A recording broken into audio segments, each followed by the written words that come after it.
Assalamualaikum warahmatullahi wabarakatuh. Saya Mas Bagus Setiawan, kelas 378.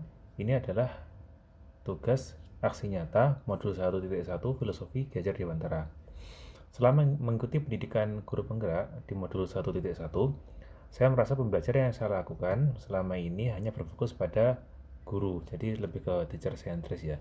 Nah, setelah belajar dengan teman-teman, berdiskusi dengan teman-teman, akhirnya saya menyadari bahwa sebagai guru kita harus lebih fokus kepada anak atau student centris.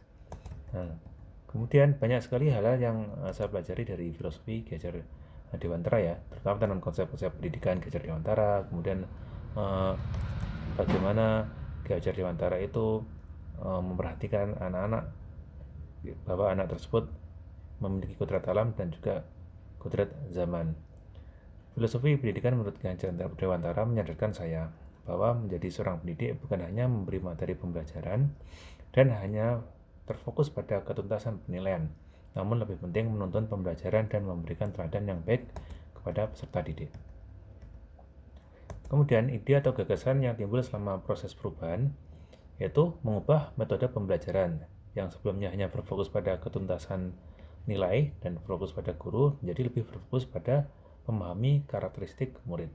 Kemudian melakukan penilaian selama proses pembelajaran, tidak hanya berfokus pada hasil akhir pembelajaran, dan juga menerapkan nilai-nilai mandiri, kreatif, dan kolaboratif.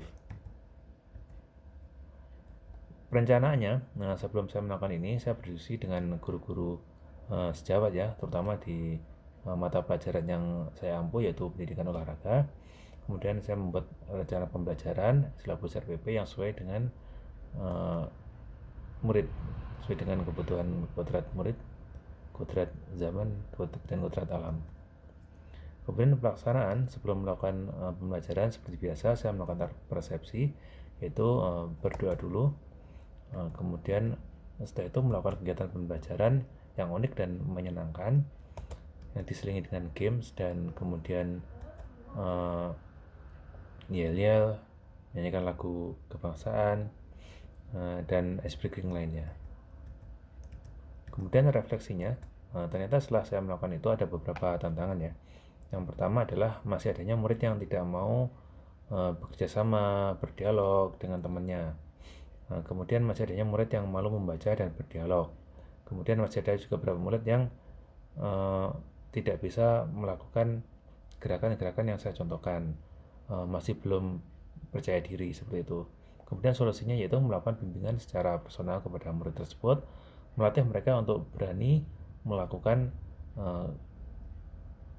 gerakan-gerakan yang saya contohkan, dan juga berani ketika bermain, berdiskusi atau berdialog atau bekerja sama dengan teman satu timnya. Baik, terima kasih, itu dari saya. Assalamualaikum warahmatullahi wabarakatuh.